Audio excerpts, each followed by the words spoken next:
সিলেটে গত কয়েক মাসে তো আসলে একটা পর্যটনের খরার খবর আমরা পাচ্ছি যে পর্যটক কমছে। এখন যেহেতু দেশের অবস্থা অনেকটা স্থিতিশীল, সেখানে বিদেশি পর্যটকদেরও স্বাগত জানানো হচ্ছে।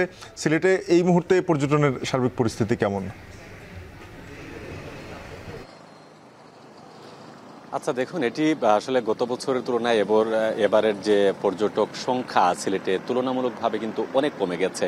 অবশ্যই নানা কারণ আছে, চলমান পরিবেশ, দেশের বর্তমান অবস্থা এটি এবং সিলেটের রাস্তাঘাট একটি বড় ব্যাপার। আজকে যেহেতু বিশ্ব পর্যটন দিবস, কিছুক্ষণ আগেই সিলেট জেলা প্রশাসনের পক্ষ থেকে এই বিশ্ব পর্যটন দিবসের একটি বর্ণাঢ্য শোভাযাত্রা বের করা হয়।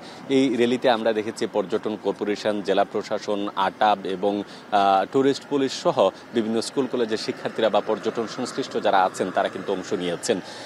এই র্যালি শেষে তাদের সাথে যখন আমরা আলাপ করি, আটাব বলছে যে বিগত বছরগুলোর তুলনায় এবার প্রায় অর্ধেকেরও বেশি পর্যটক কমে গেছে এবং তারা অভিযোগ করেছেন যে রাস্তাঘাট, সিলেটের যে রাস্তাঘাট আছে, বিশেষ করে পর্যটন স্পট যেখানে আছে সেখানকার যোগাযোগ ব্যবস্থা খুব একটা ভালো নয়, যার জন্য সিলেটে পর্যটক আসতে এবার অনেকটাই আসলে বিলম্বিত হচ্ছে বা দেরি হচ্ছে। আর জেলা প্রশাসন যেটি বলছে যে যেহেতু নভেম্বর ডিসেম্বর হচ্ছে পর্যটন মৌসুম, এই মৌসুমকে সামনে রেখে তারা নানাবিধ পরিকল্পনা নিয়েছেন এবং একজন পর্যটক সিলেটে এসে যাতে কোনো ধরনের ভোগান্তিতে না পড়েন বা কোনো ধরনের নিরাপত্তাহীনতায় না ভোগেন, সেজন্যই তিনি তার সংশ্লিষ্ট দপ্তরগুলোকে আসলে নির্দেশনা দিয়েছেন।